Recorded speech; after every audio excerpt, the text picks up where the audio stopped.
The time was 10th century Ireland and the first of our legends was named Findan. His town or area was raided by the Vikings. His sister was being taken as a slave. Findan's father sent him to see if he could negotiate and pay a ransom for his sister's release. The Vikings then put him in chains and didn't feed or give him anything to drink for 2 days as they prepared to have him meet the same fate as his sister.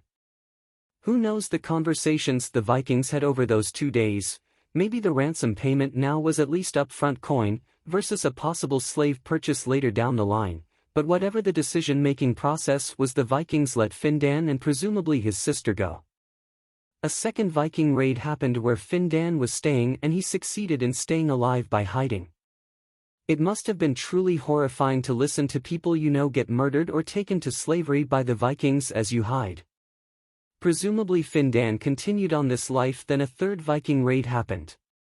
Findan was not able to get away a third time and was taken as a slave by the Vikings. Findan's early slave life was one of being constantly bought and sold. His fortune changed as he headed to Scandinavia. The ship he was on was attacked by pirates and he fought to protect his ship with the slave masters. This impressed the slave owner so much so that the slave owner took off his leg shackles. Then Findan found his opportunity when the ship docked in Orkney, where he jumped off the boat and managed to escape. He eventually made his way to Rome and became a monk. He ended up spending the rest of his time at a monastery in Switzerland. The next legend of opportunity is a man named Murchid. He apparently was a family man who was captured as a slave by the Vikings. He was sold to a nunnery in Northumbria in England. Using charm and wit he seduced several nuns and turned the nunnery into a brothel. Eventually local officials found out about the change of occupation of the women there and Murchid was punished for his crimes. He was set adrift at sea without any paddles.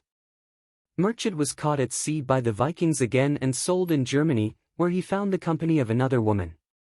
Murchid managed to seduce her as well, where he managed to talk his way to freedom or escape. He eventually made his way back to Ireland and his family and became a teacher. Whether these stories are true in the historical sense or not I don't believe matters. The idea behind it is true. The world is full of violence, hardship, tyranny, and uncertainty. In a matter of moments you are farming on your land, the Vikings come and take you and your whole family away and you are now all slaves on a ship rowing in chains. But it doesn't mean there isn't opportunity and hope either if you choose to maintain that mindset and faith. But it is really about you and the mindset that you maintain through hard times. Take Findan and the pirates. He had several options when the fighting started. He could have helped the pirates, hoping to gain their favor. He could just do nothing because he would most likely become a slave of the pirates as well. As he chose to help the slavers, the important thing was that he did make a choice. He didn't sit back and let his fate be decided by others. Right or wrong he couldn't have known, but he did decide that he was going to have a say in how his life turns out. Another key to the story is making people like you, have them let down their guard, and be able to trust you.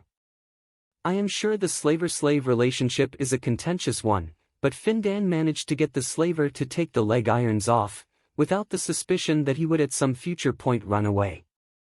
The stories of both men show the ability to adapt and see opportunity wherever it lies. Some actions can be less moral than others, as we have seen.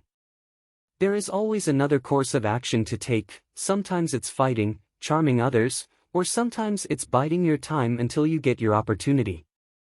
Whatever the case in your own life, never lose sight that you are in control, your choices matter, and having the right mindset and belief that sustains you can be the best weapons you have.